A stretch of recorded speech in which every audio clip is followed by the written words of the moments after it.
Welcome students. स्वागत है आप सभी लोगों का हमारे इस साइबर सिक्योरिटी कोर्स में। और हम लोग अपने साइबर सिक्योरिटी कोर्स का जो पार्ट कर रहे हैं उस पार्ट का नाम क्या है? That is ethical hacking. ठीक है। अच्छा जी, हम लोगों ने अभी तक जो है कुछ बेसिक चीज़ें नेटवर्क के बारे में डिस्कस करी थी, एंड देन उसके बाद जो हमारा OSI रेफरेंस मॉडल है, ठीक है, हम अपने उस OSI रेफरेंस मॉडल को समझ रहे थे कि OSI रेफरेंस मॉडल किस तरह से हमारा काम करता है। नाउ अब हम कुछ आगे चीज़ों के बारे में और समझना स्टार्ट कर देते हैं अपना। तो देखिए, अब सबसे पहले हम बात कर रहे हैं यहाँ पे अपने राउटर की। ठीक है, देखो जी, जो हमारा राउटर है, ठीक है, इस राउटर के ना 3 आइडेंटिफिकेशन होती हैं। ठीक है, यानी कह लो उसके 3 मित्र होते हैं। अब इस राउटर की जो 3 आइडेंटिफिकेशन है भाई साहब, वो क्या क्या है? इस राउटर की जो 3 आइडेंटिफिकेशन है, पहली आइडेंटिफिकेशन है इस राउटर की, इस राउटर का एक पब्लिक आईपी होगा। उसके बाद इस राउटर का क्या होगा यार, एक प्राइवेट आईपी होगा। और इस राउटर के पास भी क्या होगा, एक मैक एड्रेस होगा। ठीक है, तो जो हमारा जो राउटर है, इस राउटर की 3 आइडेंटिफिकेशन होती हैं। एक इस राउटर के पास होता है पब्लिक आईपी, जिसके द्वारा, जिसकी मदद से ये लोगों की रिक्वेस्ट को इंटरनेट पे भेजता है। एक इसके पास होगा प्राइवेट आईपी, जिस प्राइवेट आईपी की मदद से ये अपने नेटवर्क में जो सिस्टम्स हैं उनकी रिक्वेस्ट को एक्सेप्ट करता है। और उसके अलावा इसके पास क्या होगा, एक मैक एड्रेस भी होगा। ठीक है। अच्छा, अब क्या होता है कि ये जो राउटर है, ये लोगों को क्या करता है, आईपी एड्रेस प्रोवाइड करेगा। तो यहाँ पे हम जानना चाह रहे हैं कि भैया कौन कौन से वेज होते हैं, वेज टू प्रोवाइड, ठीक है, ways to provide IP address to systems. यानी जो सिस्टम्स हैं हमारे नेटवर्क के अंदर, जितने भी सिस्टम मौजूद हैं भाई साहब, इन सिस्टम्स को आईपी एड्रेस कैसे प्रोवाइड किया जाएगा। तो यार यहाँ पे हमारे पास दो चीज हो गई यहाँ पे। एक होता है यार, हम आईपी एड्रेस प्रोवाइड कर देंगे मैनुअल। ठीक है, आईपी एड्रेस कैसे प्रोवाइड कर देंगे, हम आईपी एड्रेस प्रोवाइड कर देंगे मैनुअल। अच्छा, और दूसरा एक और तरीका है जिसको हम कहते हैं कि यार आईपी एड्रेस प्रोवाइड कर दिया जाएगा सिस्टम को ऑटोमेटिक। ठीक है, कैसे प्रोवाइड कर दिया जाएगा, ऑटोमेटिक। अच्छा, और इस ऑटोमेटिक के केस में, जो हमारा जो ऑटोमेशन वाले केस के अंदर हमारा राउटर जो है उसके दो सर्विसेज हैं, या कह लो, ऐसा मान लो कि हमारे इस राउटर के दो फ्रेंड्स हैं। अब इस राउटर के दो फ्रेंड कौन है? वो एक फ्रेंड है जिसका नाम क्या है, DHCP, और दूसरा फ्रेंड है जिसका नाम है ARP। ठीक है, तो भाई साहब इसके ये दो मित्र हैं। ठीक है, तो पहले मित्र का नाम जो है वो है डायनेमिक होस्ट कॉन्फ़िगरेशन प्रोटोकॉल। ठीक है, पहले मित्र का जो नाम है वो है डायनेमिक होस्ट कॉन्फ़िगरेशन प्रोटोकॉल है। और दूसरा मित्र जो है जिसका नाम है आर्प, तो इसका फुल फॉर्म है that is address resolution protocol. तो ऑटोमेशन के केस में हमारे जो ये राउटर भाई साहब हैं, राउटर भाई साहब के पास ये दो मित्र अवेलेबल होते हैं। एक मित्र का नाम है DHCP और दूसरे मित्र का नाम है आर्प। ठीक है। अच्छा, अब ये दोनों मित्र किस तरह से काम करते हैं, जरा उसके बारे में भी थोड़ा सा हम समझ लेते हैं कि भैया कैसे इनका वर्क चल रहा है। तो देखिए यहाँ पे, अब मान लो जी हमारे पास यहाँ पे 3 सिस्टम्स लगे हुए हैं। ठीक है, 1 2 और ये 3 सिस्टम लगे हुए हैं यहाँ पे। और ये हमारे पास क्या पड़ा हुआ है यार, ये एक स्विच पड़ा हुआ है। ठीक है, ये हमारे पास क्या पड़ा हुआ है, एक स्विच पड़ा हुआ है। और ये जितने भी सिस्टम्स हैं ये सारे के सारे इस स्विच से कनेक्टेड हैं। ठीक है। अच्छा, अब जैसे मान लो इस सिस्टम का मैक एड्रेस है OA, इसका मैक एड्रेस है। इसका मैक एड्रेस मान लो OB है, और इसका मैक एड्रेस क्या है, OC है। ये तीनों के मैक एड्रेस दे रखे हैं। ठीक है। अच्छा, अब क्या होता है कि भैया, अब जैसे इन सब के अंदर हमने एक ऑप्शन को ऑन कर रखा है जिसका नाम है obtain N IP address automatically. Obtain N IP address automatically, ये ऑप्शन इन तीनों के अंदर एक्टिवेट हो रखा है। ठीक है, अच्छा ये ऑप्शन होता कहाँ पे, ये भी अभी दिखा देता हूं मैं आपको। वैसे मैंने आपको पहले भी कई बार दिखाया हुआ है, लेकिन अभी भी चलो दिखा देते हैं इसमें। तो भैया ये मैं अपना ये नेटवर्क सेटिंग्स में गया हूँ यहाँ पे, और यहाँ पे नेटवर्क एंड इंटरनेट सेटिंग्स में चले जाते हैं। यहाँ पे ईथरनेट पे चले गए, ईथरनेट पे ये हमारा आ रहा है, और मैंने यहाँ पे चेंज अडेप्टर ऑप्शन पे गया, और चेंज अडेप्टर ऑप्शन पे यहाँ ईथरनेट वाले पे क्लिक करूंगा। और यहाँ पे जैसे जब खुलेगा तो मैं यहाँ पे प्रॉपर्टीज में चला जाता हूँ, प्रॉपर्टीज आ रही हैं, यहाँ पे मैं चूज करूंगा इंटरनेट प्रोटोकॉल वर्जन 4, इसको चूज करके और प्रॉपर्टीज पे क्लिक करूंगा। अब आप देखिए यहाँ पे ऑप्शन कौन सा सेलेक्ट हो रखा, obtain N IP address automatically. अगर मैं मुझे मैनुअल आईपी एड्रेस डालना होता तो मैं यहाँ पे ये जो नीचे वाला ऑप्शन है use the following IP address, मैं इसको चूज करता। तो अगर ये वाला ऑप्शन चूज हो रखा होगा तो यहाँ पे आपको मैनुअली आईपी एड्रेस डालने पड़ेंगे। लेकिन फिलहाल मैं कहता हूँ कि भैया ये सारा तामझाम जो है हमारा राउटर ही देखे, हम क्यों देखें फालतू का इस सबको मैनेज करने का। तो यहाँ पे चूज कर दिया है obtain N IP address automatically, और यहाँ पे ओके कर दिया। ठीक है, अच्छा तो यहाँ पे obtain N IP address automatically वाला ऑप्शन ऑन है, इस कारण से यहाँ पे क्या होगा, इन सब में ये हमने ऑप्शन ऑन कर रखा है ना। अब क्या होता है कि अब हमारे पास एक राउटर भी होगा। ठीक है, तो जैसे मान लो ये हमारे पास बैठा हुआ है एक राउटर। ठीक है, ये राउटर हमारा ऑब्वियस बात है आईएसपी के द्वारा जो है इंटरनेट से कनेक्टेड है। भाई ये अपना माइक ऑफ कर लें जी प्लीज। ठीक है जी, इंटरनेट से कनेक्टेड है।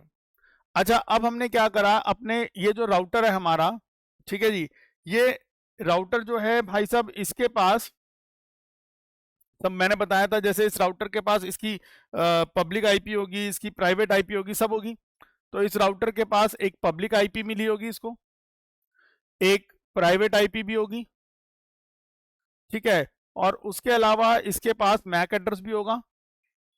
और हाँ एक और चीज यहाँ पे, जैसे मैंने अभी बात करी कि हमारे इस राउटर महाशय के पास दो मित्र भी बैठे हुए हैं, एक मित्र का नाम है इसका DHCP, और दूसरा मित्र जो है इसका उसका नाम है ARP। ये दो मित्र इसके राउटर के पास अवेलेबल हैं। अच्छा अब सपोज मान लो इस राउटर को जो प्राइवेट आईपी मिली हुई है वो ये है 192.168 डॉट मान लो इसको मैं कह देता हूँ 1.1, ये इसको प्राइवेट आईपी मिली हुई है। ठीक है, अच्छा जी, अब पब्लिक आईपी भी होगी, अभी इसको छोड़ देते हैं फिलहाल, अभी उसकी बात नहीं करते अभी फिलहाल। अब इस राउटर को हमने क्या कर रखा है, इस स्विच से कनेक्ट कर रखा है। ठीक है, अब जैसे ही ये बेसिकली स्विच से कनेक्ट होगा, अब ये जैसे ही आ गया, अब जैसे सिस्टम है इन सब में ऑप्शन कौन सा ऑन हो रखा है, obtain N IP address automatically. तो जैसे ही अब ये DHCP इनको डिटेक्ट करेगा और ये सब क्या करेंगे, आईपी एड्रेस की डिमांड करेंगे कि भाई हमें आईपी एड्रेस दो। तो अब इनका जो ये क्या नाम है, DHCP नाम का जो मित्र है, ये DHCP नाम का मित्र क्या करेगा, इनकी इन सबको क्या प्रोवाइड कर देगा, इन सबको एक आईपी एड्रेस प्रोवाइड कर देगा। ठीक है, अब जैसे मान लो इसने आईपी एड्रेस इसको प्रोवाइड कर दिया, मान लो 192.168.1.10, इस भाई साहब को प्रोवाइड कर दिया 192.168.1.11 मान लो, और इनको दे दिया 192.168.1.12। ठीक है, अच्छा अब होता क्या है यहाँ पे कि भैया अब ये जो राउटर है ये अपने पास इंफॉर्मेशन भी मेंटेन करके रखेगा ना, ये अपने पास रखेगा ना कि भाई साहब किसको क्या क्या आईपी एड्रेस दे दिए मैंने यहाँ पे।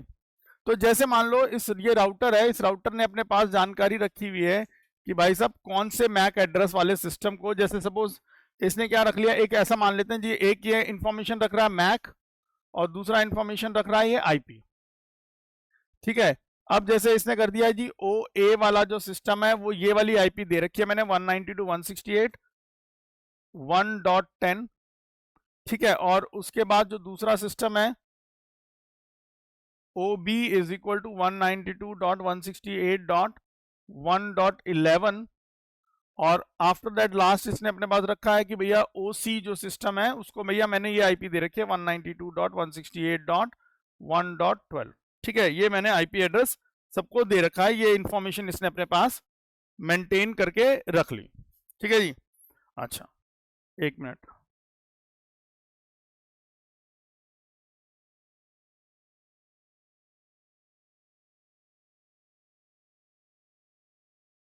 ठीक है जी। अब ये सबको इंफॉर्मेशन मेंटेन करके इसने रख ली राउटर ने। खैर ये सबको आईपी एड्रेस देने का काम किसने कर दिया? हमारे डीएचसीपी ने कर दिया सबको आईपी एड्रेस देने का काम। अच्छा, अब सपोज मान लो क्या होता है कि अब इस डीएचसीपी ने सबको आईपी एड्रेस दिए, प्लस अपने पास जानकारी भी रख ली कि भाई साहब मैंने किसको क्या क्या आईपी एड्रेस दिया है, मतलब ओ ए मैक एड्रेस वाले सिस्टम को मैंने ये आईपी दिया हुआ है, ओबी को ये दिया हुआ है, ओसी को ये दिया हुआ है, ये जानकारी इसने अपने पास रख ली। अच्छा, अब क्या होता है कि यार ये वाला जो सिस्टम है हमारा, कौन सा? ये जो ओसी वाला सिस्टम है, मान लो मैंने इसको क्या कर दिया, स्विच ऑफ कर दिया, बंद कर दिया। भाई जो सिस्टम में बैठा था उसका काम खत्म हो गया, भाई उसने क्या करा, बंद कर दिया यार।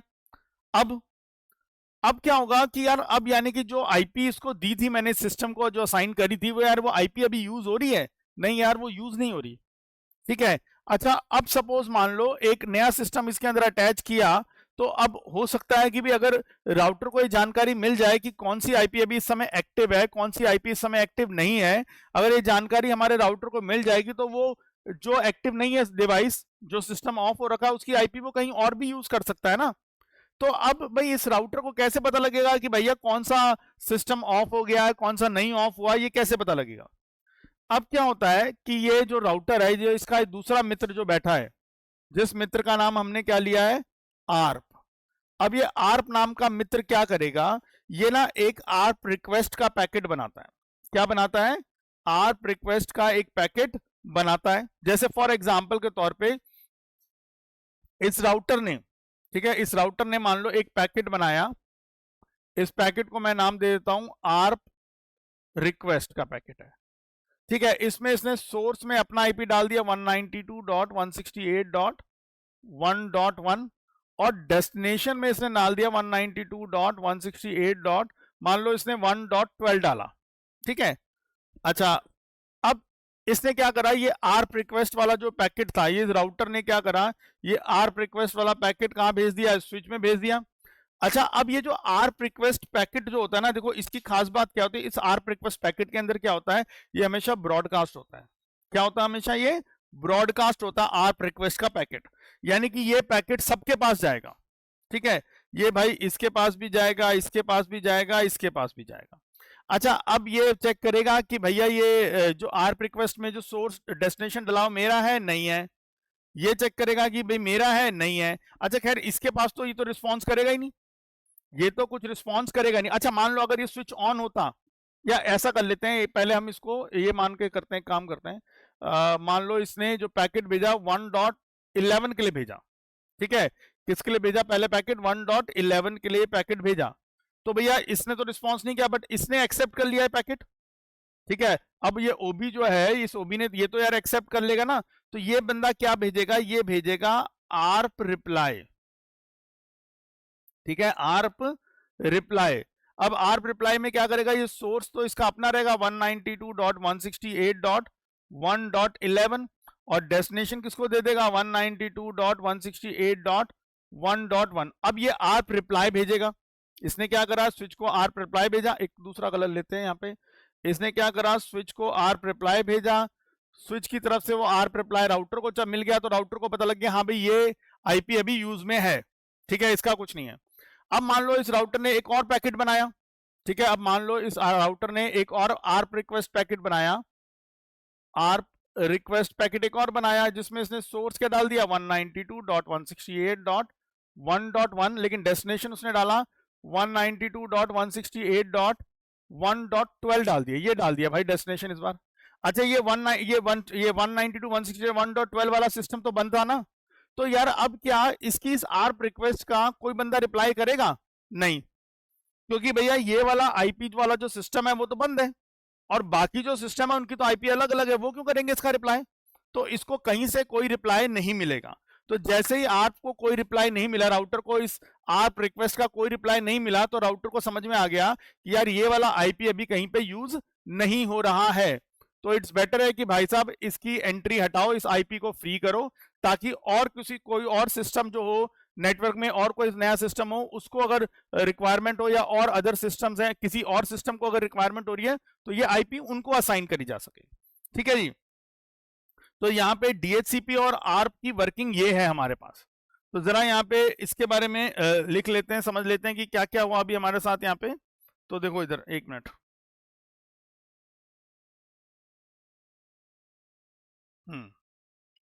तो हम जरा ये आर्प के बारे में और इसके बारे में पॉइंट्स लिख लेते हैं कि भैया क्या क्या हमने समझा इसके बारे में। तो जी पहला हमारे पास क्या आया था, पहले हमने समझा किसके बारे में, DHCP के बारे में। ठीक है, पहले हम लोगों ने किसके बारे में बात करी है, DHCP के बारे में बात करी है।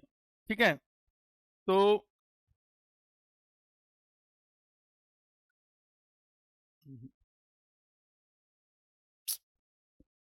DHCP के बारे में हमने क्या बात करी है, देख यहाँ लिख देता हूं मैं उसको, एक मिनट जरा सा।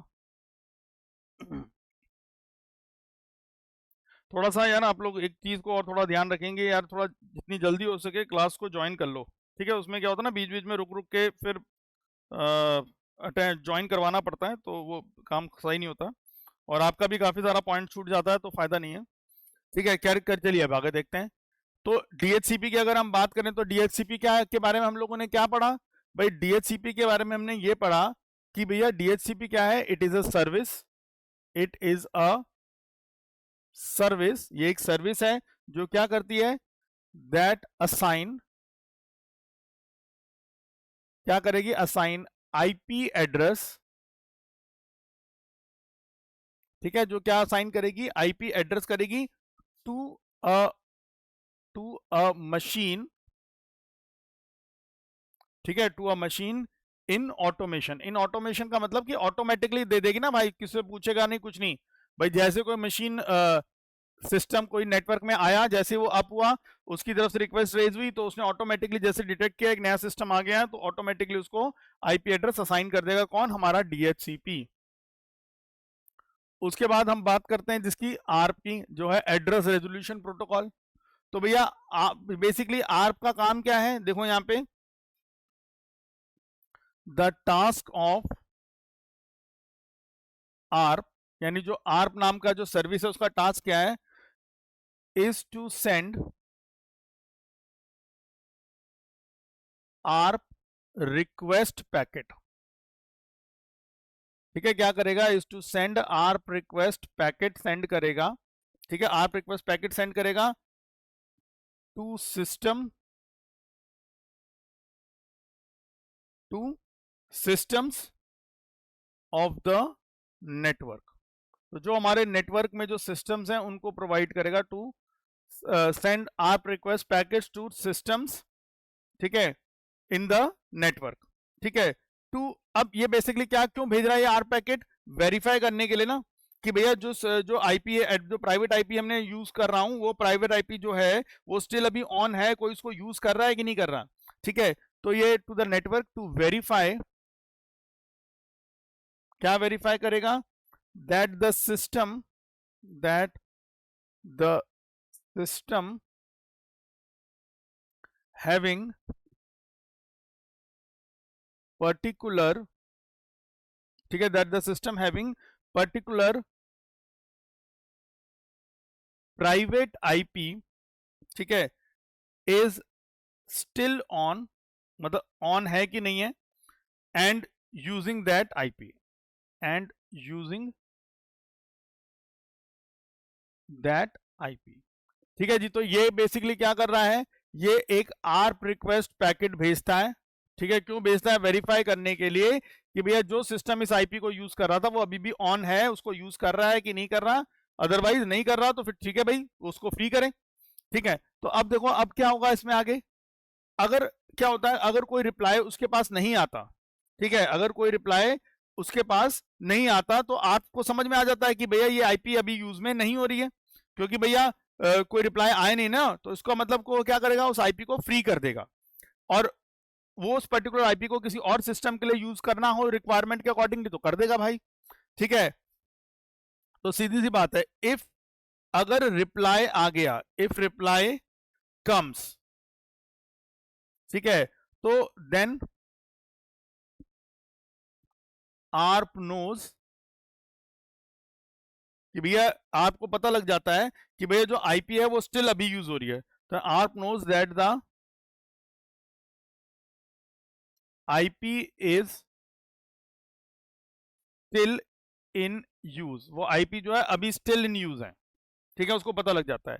लेकिन इफ नो रिप्लाई कम्स, लेकिन अगर कोई भाई साहब रिप्लाई नहीं आया, इफ नो रिप्लाई कम्स, तो क्या होगा, तो समझ में आ जाएगा कि भैया ये आईपी का यूज नहीं हो रही, ठीक है। Then it free the IP, वो उस आईपी को क्या कर देगा भाई, फ्री कर देगा, खुला कर देगा, एंड कैन यूज,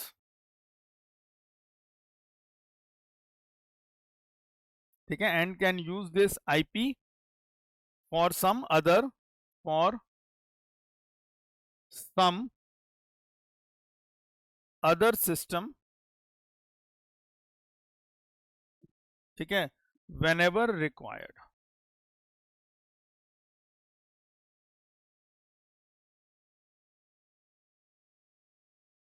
ठीक है, to other system whenever required, जब रिक्वायरमेंट होगी तो वो आईपी किसी दूसरे सिस्टम को अलॉट करके दे देगा, ठीक है।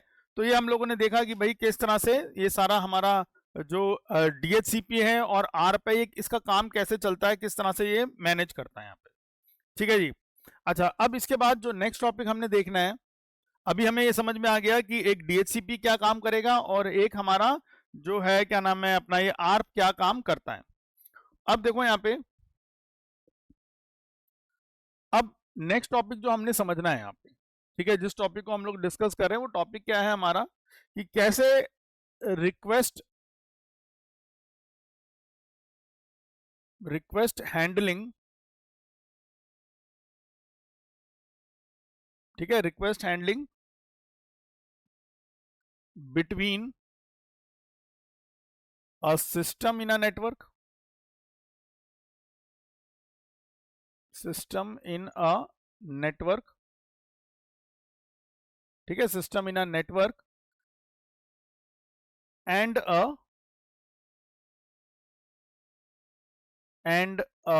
वेब सर्वर, ठीक है, जो आपके नेटवर्क में एक सिस्टम है और एक वेब सर्वर है, ठीक है, इन दोनों के बीच में किस तरह से यार काम होगा, कैसे ये अपना चीजों को मैनेज करेंगे, तो वो हमें थोड़ा सा जानना है यहाँ पे। तो यानी कि रिक्वेस्ट हैंडलिंग समझनी है किस किस के बीच में, एक सिस्टम जो आपके नेटवर्क में है और एक वेब सर्वर जो इंटरनेट पे मौजूद है, तो इनके बीच में कैसे रिक्वेस्ट हैंडलिंग किस तरह से होती है, काम कैसे होता है अपना यहाँ पे, ठीक है। तो चलिए इसको समझते हैं हम लोग थोड़ा सा यहाँ पे। तो जैसे यहाँ पे ले लेते हैं कि भैया ये हमारे पास एक सिस्टम, दो सिस्टम और मान लो ये तीन सिस्टम मेरे पास अवेलेबल हैं, ठीक है, और ये तीनों सिस्टम जो हैं यहाँ पे हमारे पास एक स्विच लगा हुआ है और ये तीनों सिस्टम इस स्विच से कनेक्टेड है, ठीक।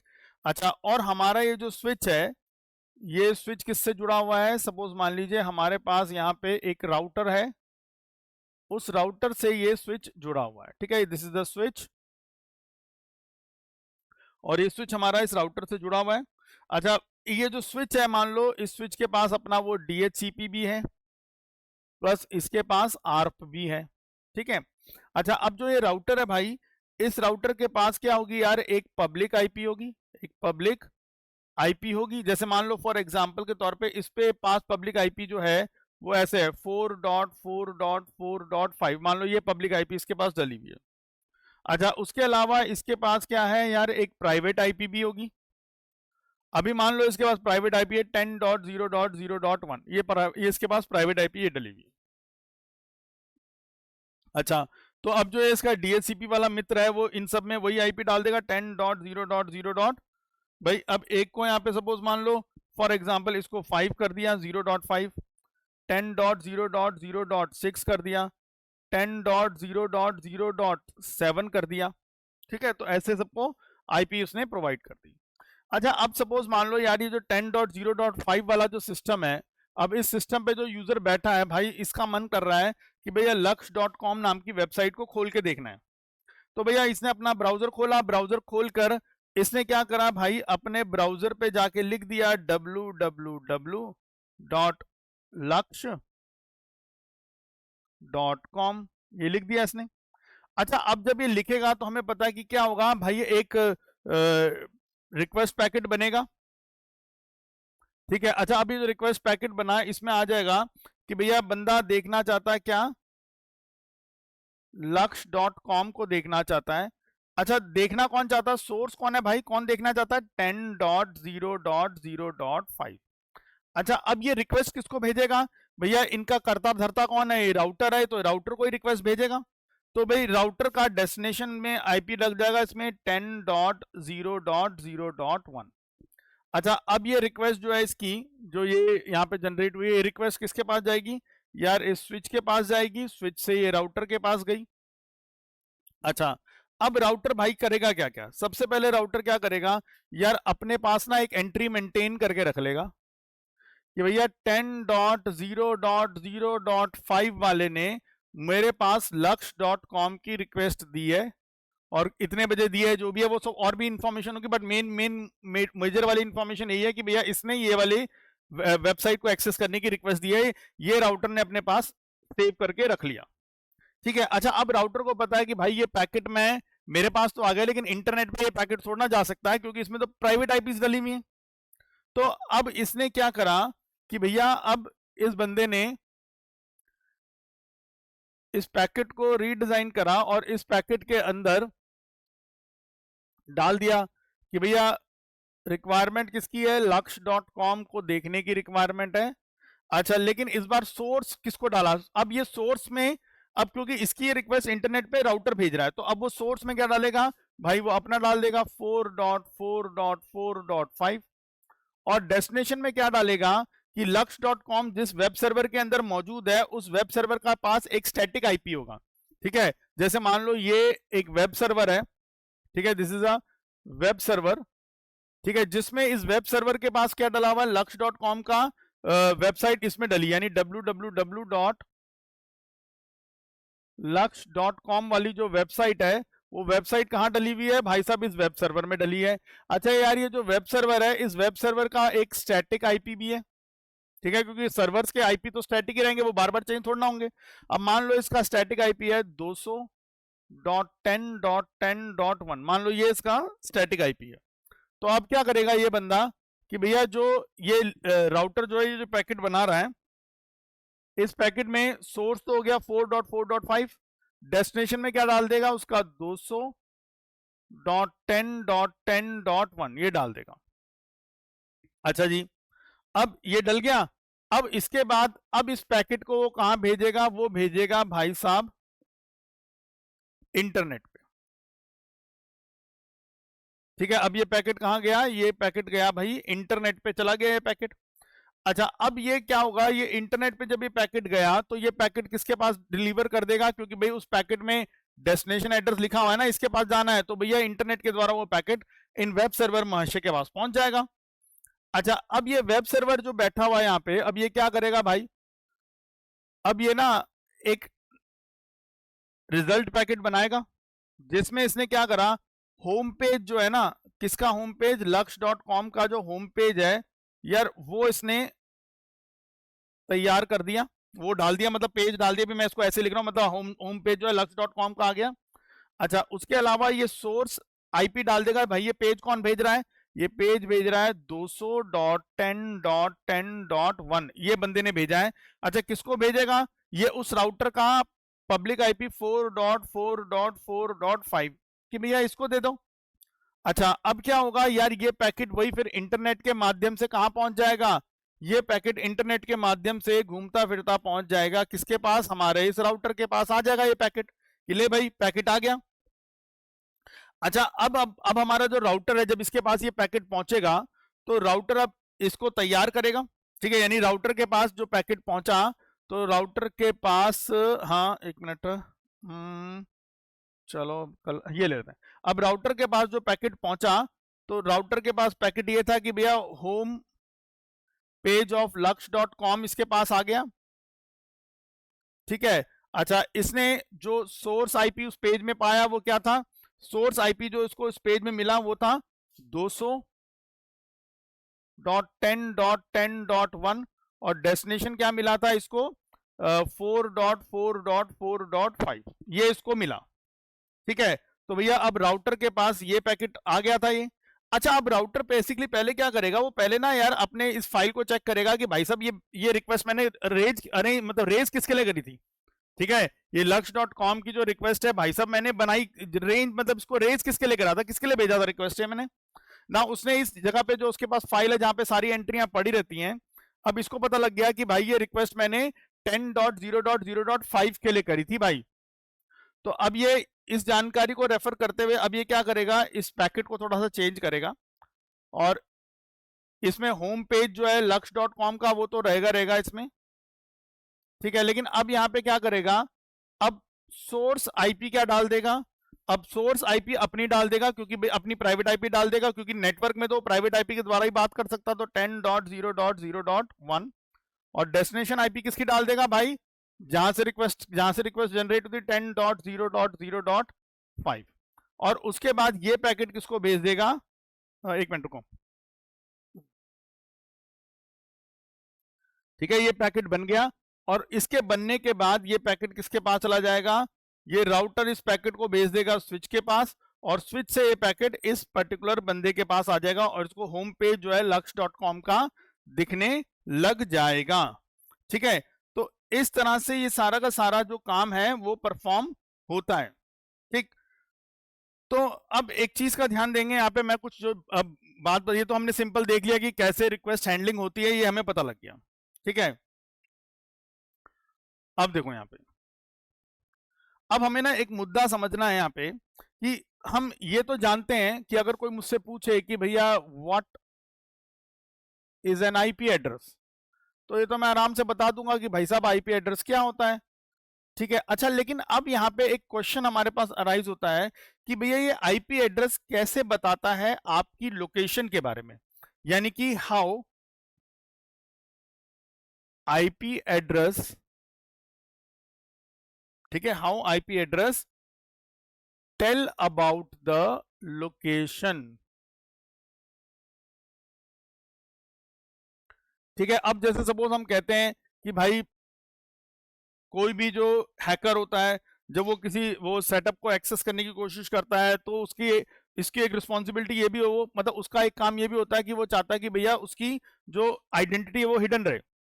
अब जो आइडेंटिटी हिडन रहने के लिए वो क्या करेगा, ठीक है, अब आईपी एड्रेस अपना हाइड करने की कोशिश करेगा, आईपी एड्रेस छुपाने की कोशिश करेगा। हम सुनते ना कि सुनते आ रहे हैं कि भैया आईपी एड्रेस पता लग जाता है तो उससे ये पता लग जाता है कि बंदा कहाँ पे है, किधर है, कहाँ का है। ठीक है, यानी कि अब हम ये जानना चाह रहे हैं कि भैया ये आईपी एड्रेस जो है ये कैसे आपकी लोकेशन के बारे में बता देता है। अब देखो सीधी सी बात, ध्यान से सुनते जाएंगे यहाँ पे, जब भी कोई अटैकर जो है ना अटैक करता है तुम्हारी वेबसाइट को, ठीक है, कोई वेबसाइट है किसी वेब सर्वर के अंदर पड़ी हुई है, तो जब किसी अटैकर ने अटैक किया वेबसाइट को, तो क्या होता है, एक लॉग फाइल होती है वेबसाइट की। ठीक है, एक लॉग फाइल होती है वेबसाइट की, तो उसमें क्या होता है कि जो लॉग फाइल है वेबसाइट की, उसमें क्या होता है, IP address of the attacker जो है हमें मिल जाती है। ठीक है, जैसे मान लो कोई अटैकर है, उस अटैकर ने किसी वेबसाइट को एक्सेस करने की कोशिश करी, तो भैया उस वेबसाइट की क्या होगी, एक लॉग फाइल होगी, और उस लॉग फाइल के अंदर क्या होता है कि जो एक्टिविटी होती है उनकी इंफॉर्मेशन होती है, तो उस लॉग फाइल से हमें आईपी एड्रेस मिल सकता है, किसका, अटैकर का। अच्छा, अब आईपी एड्रेस मिल गया, अब उस आईपी एड्रेस की मदद से हम उस अटैकर की लोकेशन को ट्रेस कर सकते हैं।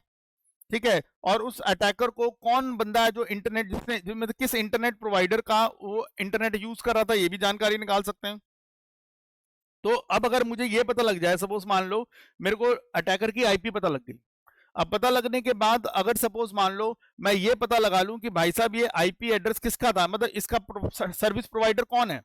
अब मान लो मुझे पता लग गया जी जियो है इसका सर्विस प्रोवाइडर। ठीक है, क्या ना है, जियो इसका सर्विस प्रोवाइडर है। तो क्या हो सकता है, उस इंटरनेट प्रोवाइडर को इंक्वायरी करी जा सकती है, जैसे पुलिस के पास केस आएगा तो मान लो पुलिस वाले जो हैं वो जियो वाले को इंक्वायर कर सकते हैं और उसको ये पूछ सकते हैं कि भाई साहब ये आईपी एड्रेस जो है इस ड्यूरेशन के अंदर, यानी जिस टाइम के बीच में अटैक हुआ था, ठीक है, जिस टाइम के बीच में जो सिस्टम को अटैकर ने अटैक किया था, तो भाई उस टाइम के दौरान ये वाली आईपी तूने किसको प्रोवाइड करी है। ठीक है, क्योंकि देखो सीधी सी बात है, पहले मुझे ये तो पता लगे, जैसे मान लो विक्टिम के सिस्टम से मैंने लॉग फाइल को एक्सेस किया और लॉग फाइल से मुझे आईपी एड्रेस मिल गया, लेकिन अब यार आईपी एड्रेस तो मिल गया, लेकिन आईपी एड्रेस से मैं आगे कैसे प्रोसीड करूंगा आगे। तो पहले तो मुझे आईपी एड्रेस जब मैं पढ़ूंगा, आईपी एड्रेस से मुझे ये पता लग जाएगा कि भाई साहब इस आईपी एड्रेस को प्रोवाइड करने वाली ऑर्गेनाइजेशन कौन है। ये आईपी एड्रेस जियो का है, एयरटेल का है, किसका है वो मुझे पहले पता करना पड़ेगा। अच्छा जब पता लग गया तो भैया उस प्रोवाइडर से जाके बात कर लो, या उस प्रोवाइडर से जाके इंक्वायर करेंगे कि भाई देखो इस सिस्टम में ना इस टाइम पीरियड के दौरान अटैक हुआ था, और अटैकिंग के टाइम पे ये आईपी एड्रेस था जो यूज हो रहा था। ठीक है, तो अब बोला जाएगा कि भाई साहब अब आप एक काम करो, ये बताओ कि इस टाइम ड्यूरेशन के दौरान ये आईपी एड्रेस आपने किसको अलॉट किया हुआ था। ठीक है, तो जिसको भी अलॉट किया हुआ था तो भैया उसकी इंफॉर्मेशन कहां से मिलेगी, भाई वो जो इंटरनेट प्रोवाइडर है उसके पास भी तो लॉग फाइल होगी। ठीक है, तो हमने क्या करा, हमने इंक्वायर करा किसको, इंटरनेट प्रोवाइडर को, क्या करने के लिए कि जो आईपी एड्रेस का जो ओनर था ड्यूरिंग द अटैक टाइम, उसकी इंफॉर्मेशन पाने के लिए। अब वो कहां से निकालेगा वो इंफॉर्मेशन, वो अपनी जो उसकी जो लॉग फाइल होगी उसमें से वो इंफॉर्मेशन निकाल के आपको दे देगा। ठीक है जी। अच्छा, तो यानी कि आईपी एड्रेस का एक बहुत अहम रोल है। तो हमें ये जानना जरूरी है कि भैया इस आईपी एड्रेस से कैसे आप लोकेशन जो है वो कैसे डिटेक्ट होती है, किस तरह से उसको डिटेक्ट किया जाता है, उसके बारे में हम लोग थोड़ा सा जानेंगे। ठीक जी।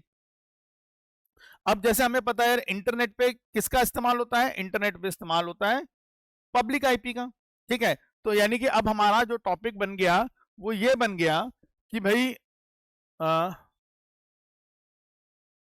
कि हाउ किस तरह से जो पब्लिक आईपी है, how public IP can be used to detect the location.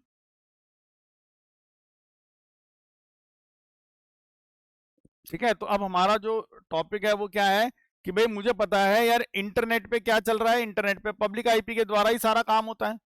तो पब्लिक आईपी से लोकेशन कैसे पता लग जाती है उसके बारे में हम यहाँ पे बात करते हैं। ठीक है,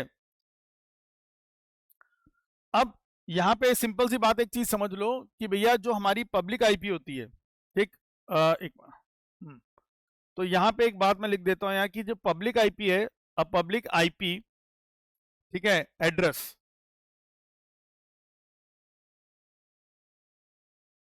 can be used to approximate, ठीक है, to approximate the location of machine, to approximate the location of a machine. ठीक है, यानी कि मशीन जो है भाई, मशीन की लोकेशन का पता लगाने में इसका मदद करता है। ठीक है, क्यों, क्योंकि यार जो आईपी एड्रेस का जो सेटअप है ना, देखो अब यहां पे सुन लो, because of how IP address allocation works, कि कैसे आईपी एड्रेस का जो एलोकेशन है, आईपी एड्रेस जो आपको मिलता है भाई साहब, वो ऐसे नहीं कि कोई भी उठा के कोई नंबर दे देते हैं, वो जो पब्लिक आईपी की सीरीज में जो जो नंबर आया कोई भी उठा के दे दिया, नहीं भाई, ऐसा नहीं काम चलता। ठीक है, तो यहाँ पे पूरा एक सेटअप बन के चलता है, पूरा एक प्रॉपर वे में सारा काम होता है हमारा। तो सबसे पहले हम ये जान लेंगे कि भाई साहब ये आईपी एड्रेस की एलोकेशन कैसे चलती है। देखो आईपी एड्रेस एलोकेशन, ठीक है, तो हम यहाँ पे बात कर रहे हैं किसकी, आईपी एड्रेस एलोकेशन की बात कर रहे हैं। ठीक है, अब देखो हमें पता है कि हम तो किसको जानते हैं, हम जानते हैं इंटरनेट सर्विस प्रोवाइडर यानी आईएसपी को। ठीक है, अब क्या होता है कि जो आपके इंटरनेट सर्विस प्रोवाइडर हैं और जो ऑर्गेनाइजेशंस हैं, ठीक है, उनको क्या दिया जाता है, उनको एक ब्लॉक ऑफ आईपी एड्रेस दे दिया जाता है। अब वो ब्लॉक ऑफ आईपी एड्रेस कौन देता है उनको, रीजनल इंटरनेट रजिस्ट्रीज देती हैं। ठीक है, तो कोई रीजनल इंटरनेट रजिस्ट्रीज होती हैं हमारी, ठीक है, ऑर्गेनाइजेशंस हैं जो कि इंटरनेट सर्विस प्रोवाइडर या ऑर्गेनाइजेशन को block of IP address provide करती हैं कि ले भैया जियो वाले तू ये आईपी एड्रेस यूज कर ले, एयरटेल वाले तू ये यूज कर ले। अब ये जितने भी ब्लॉक्स उनको असाइन किए जाते हैं, ये टिपिकली एसोसिएट होते हैं उनके ज्योग्राफिक लोकेशन से, ज्योग्राफिक रीजन से एसोसिएटेड होते हैं। तो यहाँ पे सिंपली समझ लो कि आईपी एड्रेस एलोकेशन का जो हिसाब किताब है वो कैसे वर्क करता है यहाँ पे। तो देखो, जो भी हमारा आईएसपी है यानी इंटरनेट सर्विस प्रोवाइडर है, और plus and organisation, ISP and organisations,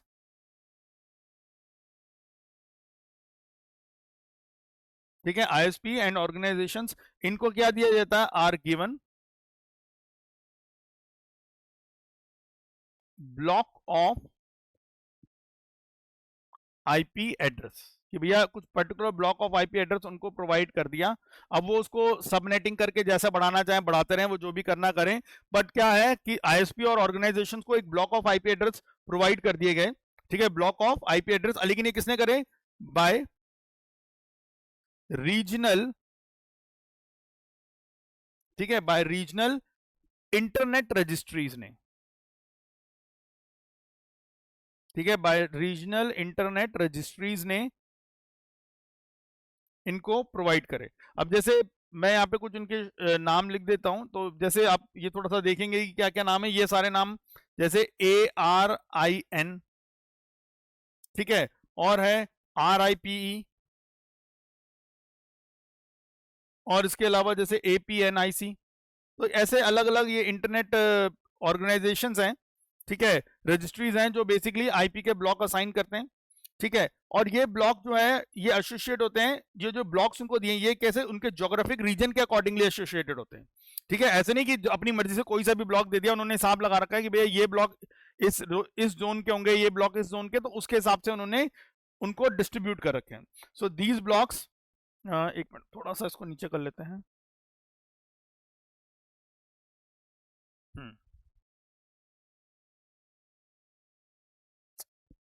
यार,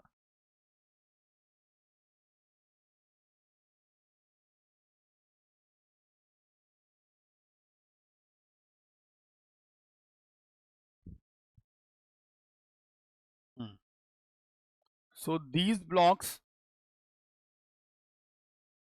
ठीक है, these blocks are associated, ठीक है, these blocks are associated with